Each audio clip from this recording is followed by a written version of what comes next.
our draft expert, Jonathan Gavoni. He sees a couple of Frenchmen as le premier choix.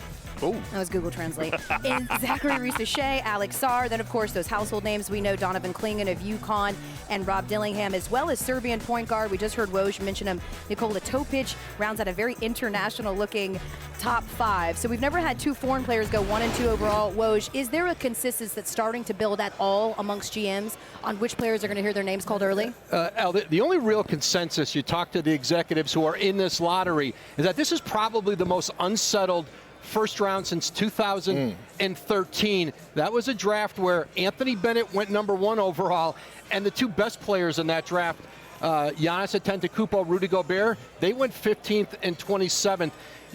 Executives in this room say that if they walk out of this ballroom today with number 1 overall, that they imagine they're going to seriously consider 4 or 5 different candidates for number 1 between now and the draft in Brooklyn in late June. We love those kinds of storylines, but who would you go with if you're the GM? Who's your number 1 pick? Well, as being a former big fella myself, I'm going with the big man who had dominated college, one of the best shot blockers in college, Donovan Clingan. Okay, when you talk about these young men, you cannot teach 7-3 and tenacity, okay? A brute force around the basket, a live threat around the basket, and on the defensive side of things, I think he could be coming into the league a Walker Kessler or a Mark Williams with a ceiling of a Rudy Gobert, okay? Ceiling of a Rudy Gobert. That's how special he is. A little bit of speed work on that speed ladder, and he could take it to another level. Yeah, you know who loves hearing that he should be the number 1 overall pick? Donovan Clingan, who, as luck would have it, is standing by with the 4th member of our team, Christine Williamson. Hey, Christine. Hi, Elle. Yes, I'm over here with a couple of Kentucky players and a couple of UConn players. You mentioned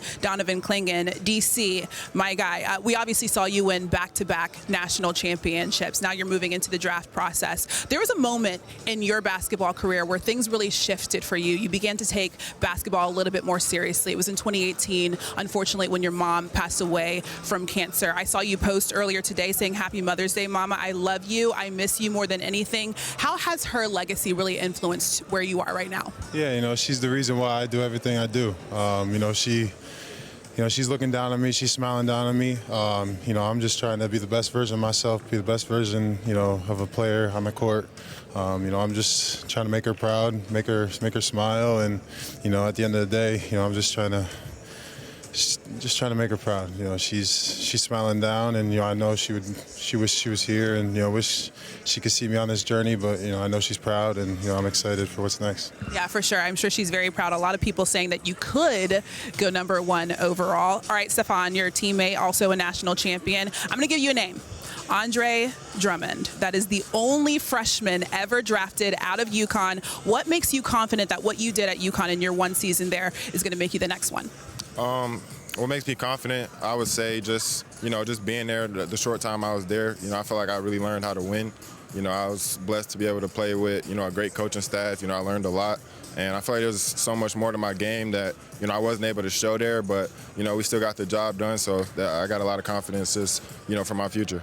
All right, so there's a very special guest in the building today. It is one Queen Castle. I know you guys call her Mama Castle, looking good. There she is, ready to hopefully see her son do big things at the next level in the association. Another person whose mom's here, Reed Sheppard. Your mom's here. You're named after your mom, right? Stacey Reed was her maiden name. Obviously, she played basketball at Kentucky. Your dad played basketball at Kentucky. It was one of your dreams to go play there. Your next dream to hopefully go play in the association. How special is it to have your mom and your parents along for you for this journey? Yeah, it means everything to me. They've been with me ever since I've been a little kid. I can't remember a time Mom hasn't been at a game. Me and Mom travel everywhere together, all the AAU games, all the high school games. And they didn't even miss a college game, which is crazy. So having them here with me for the next step of the journey is unbelievable. I'm super excited to be here and have them with me.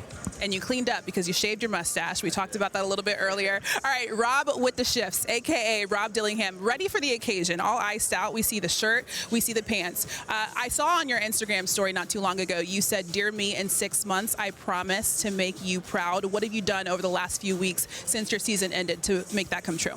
I feel like not over just the past few weeks, but the situations I've been in has prepared me for this, to just keep going through whatever. So how I look at it is, I don't know how this next 6 months go, but I'm going to speak it into existence and try my hardest and give my all and do what I can do to be in the best position for me, and help my teammates, and that's what I guess I'm gonna do. All right, we'll see what happens with the shifts because he's shifty, Elle. That's why he calls himself that. I'm on